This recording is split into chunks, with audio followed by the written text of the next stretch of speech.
السلام عليكم ورحمة الله وبركاته. عيد مبارك كل عام وأنتم بخير. هردفتي أمانتا إسلام هندان بقى إيدا رفعتين سنجة أرانتان أودوس نفتات جوس نكبر تنجرا هنقدر متنا جترا أنا موني قلت يا سبرا سبسكرايب وتماتين سبسكرايب ولا ما يستطيع هنقدر متنا جترا تكفرتي موتومار توبيا راسيرا هارا باسن نموني قلت كابينيا إساني أكا دينغتاتي أركتان كابينيا إساني سنغرتي بكرادو فكرتي وصوهم بكمين guyyaa keessa horatan mootummaan gartee tarkaan fi gartee akka gartee irratti fudhatu arraan tana ibsa baasee jirachuudha. Manni marii gartee arraan tana teessuma taa'een namni tokko qabeenya gartee guyyaa keessa arkate fakkeenyaaf qabeenya san gartee karaa gartee biyya diiguu irratti yookaan immoo yaa irratti hokkara kaasuu irratti qabeenya bobbaasaa qabeenya gartee isaa achirratti hirmaachisaa kan jirus ta'e akkasuma gartee qabeenya isaa gartee biyya alaarraa jechuudha.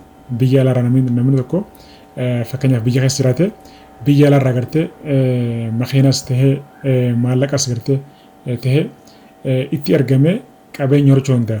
Garuu qabeenyi isaa kuni karaa baankiitiin osoo gartee hin argamin akkanumatti gartee karaa gartee gabaa gurraachaatiin yoo gartee kan ergamuuf ta'e qabeenya kan horatu ta'e qabeenyi isaa kun gartee qoratamee dubbeen isaa qoratamee yeroo gartee osoo gartee wanta gartee dalagaa hin dalagin bu'uura kurraa osoo gartee hin ka'in akkanumatti gartee guyyaa keessaa yoo kan horate qabeenyi isaa akka gartee warasamu mootummaan gartee ibsa baasee jirachuudha. Akkasuma immoo gartee namni tokko biyya keessa jiraatee qabeenya gartee alarraa makiinas ta'e maallaqas ta'e yoo gartee gama baankiitiin gartee kan ergamuuf ta'e darasiinyi isan qabatee jechuudha.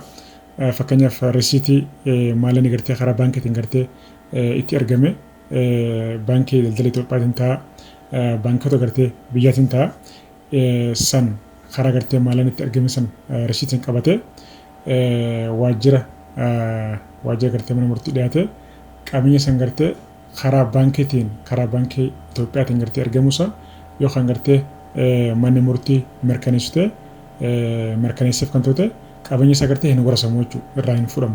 Yoo gartee guyyuma keessa karaa gartee adda addaatiin karaa gartee ni jira miti kana yoo gartee qabeenya kan argatu ta'e qabeenya kan horatu ta'e qabeenya isaa gartee qoratamee akka gartee irraa warasamu akka gartee irraa fudhamu arraan tana manni marii teessuma waa'ee kanaa wal qabatee teessuma bal'aa taa'ee murteessee jiraachuudha. Kanaaf namni tokko qabeenya qabu hojii kanan dalagaa hojiin isaa gartee miindaa hangana fiddee akkana jechuudha. Zirzirii waan tokko jechuudha. Ifa adda baasee ibsee yoo kan jiru ta'e qabeenyi isaa irraan fudhamu jechuudha. Guyyaa keessa akkuma jenne dingata jechuudha. Kan gartee waggaa dabre waggaa 5 dura hin qabne waggaa 2 dura hin qabne arrama gartee guyyaa keessa gartee yoo miliyoona 5 yoo kan argate mootummaan gartee qoratee akka gartee irraa fuudhu manni maree arraan tana teessuma bal'aa taa'ee jiraachuudha. Kuni nama hedduutti yaadda uumee jiraachuu fakkeenyaaf biyya keenya keessatti namni tokko kan gartee hannaan karaa hannaatiin jechuudha karaa gartee hin beekamneen mana 2 3 4 5 qabu jiraachuu akkasuma gartee karaa gabaa gurraachaatiin gartee namoota gartee meeshaalee gartee adda addaa karaa biyya keessaa galchanii yeroo gabaabaatti tujjaaramanii jiraachuudha. Kun immoo warreen kanaaf hedduu ulfaatee jira. Akkasuma gartee namoota gartee qabeenya gartee alarraa karaa gabaa gurraachaatiin ta'a karaa gartee karaa seera maleetiin gartee qabeenya horatanii qabeenya isaanii kana gartee karaa biyya diiguu irratti yookaan immoo hokkara kaasuu irratti yookaan immoo waan gartee hawaasa gartee wajjin jiraatu walitti buusuu irratti qabeenya isaanii gartee dhangalaasaa jiru hedduudha jiraachuudha. Warreen kanaaf yaadda uumaa ifaan ifatti arraan tana manni maree teessuma taa'ee jiraachuudha. Pirezidaantiin Keeniyaadhaa Wiiliyaam Ruutoon walgahii Switzerlaanditti geeffamaa jiru irratti hirmaachuudhaan akkasuma walgahii kana cinatti pirezidaantii Yuukireen Volodimiir Zelenskiin wajjin wal arguudhaan waa'ee biyya lameenii waliin mari'achaa jiraachuu miidiyaaleen addunyaa wal jala gabaasaa jiran jechuudha.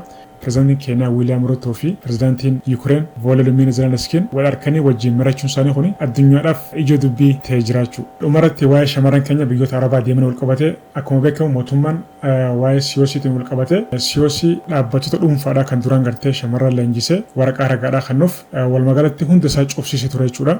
Ammaan tana garuu mootummaan ifaan ifatti dhaabbata kan gilliirraa kan dhuunfaarraa bilisa kan ta'e dhaabbata mootummaadha. Banee shamarran gartee leenjisuu eegalee jiraachuudha naannoo Oromiyaatii fi akkasuma gartee naannoo Dabuub naannoo garagaraatti dhaabbata kan mootummaadha kan ta'e kolleejjii mootummaadhaatti shamarran leenjisuu eegalee jiraachuudha. Walumaagalatti gartee guyyaa 21 hanga gartee ji'a tokko walumaagalatti kana leenjisee waraqaa ragaadhaa kan naaf jechuudha. Dhaabbata kanatti shamarran tokko yeroo dhufanii yeroo galmaan paaspoortii isaaniitii fi akkasuma gartee koodii ishaaraadhaa qabatanii as dhufanii galmaanii kafaltiin gartee dhaabbata mootummaadhaa kolleejjii kanatti kafalamu birrii 1,000 jalqaba kafalanii dhumarratti 1,000 dabalanii kafalan jechuudha. Waliigala birrii 2,000 kafalanii barumsa isaanii xumuranii jechuudha.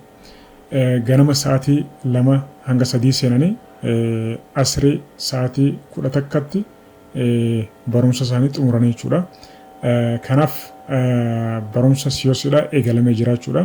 Biyyoonni gartee ammaan tana shamarran deemaa jiran biyyoota akka gartee Saawudi Arabiyaa, Joordaan, Kwaatar fi Dubaayiidha. Kan Kuweet ammoo hangammatti gartee waliigaltee mootummaan lameenii eega gartee waliigaltee mootummaan lameen godhan booda dhabatamaan hangammatti wanni lafatti gabbu'e hin jiru. Dabalata garuu ajensoonni gartee Itoophiyaa keessa jiranii fi ajensoonni gartee biyyoota Kuweet jiran faayila gartee wal harkaa gartee agriimentii gartee hayyama daldalaatii fi kana wal harkaa gartee daddabarsuu eegalanii jira jechuudha. Garuu dhibbaan dhibbatti hojii hin eegallee waan jiru kana akkasuma gartee waa'ee paaspoortiitiin wal qabatee yeroo takka 2-3 yeroo baay'ee dubbataatiin jira. Namni tokko gartee paaspoortii baafachuudhaaf waraqaa eenyummaatii fi kaardii dhalootaa qabatee migireeshina mootummaadhaa kan naannoo keessa jiru fakkeenyaaf Dirdaawaa, Jimma, Adaamaa, Dasee kanneen deemtanii waraqaa eenyummaa keessanii fi kaardii dhalootaa qabatanii achi deemtanii onlaayinii guuttanii paaspoortii ji'a 7 hanga ji'a 8-9 argachuu dandeessan jechuudha. Namoonni gartee immoo paaspoortii jiraachuu barbaadan paaspoortii qabdan kan isin jira dhume yeroo gabaabatti paaspoortiin ammaan tana hin turu akka duritti hin turu isiniif baachuudha ji'a 2 hanga ji'a 3tti paaspoortiin warra gartee haaromfachuudha ni bahachuudha. Kanaa achi immoo paaspoortii gartee karaa dallaalaatiin yookaan immoo karaa gartee qaama gartee isiniifin dalagaa isiniifin baasajuun paaspoortiin bahu hin jiru. Qaama keessanumaan isinummaan gartee argamtanii paaspoortii ulaagaa guuttanii paaspoortii argachuu ni dandeessan isinin jira.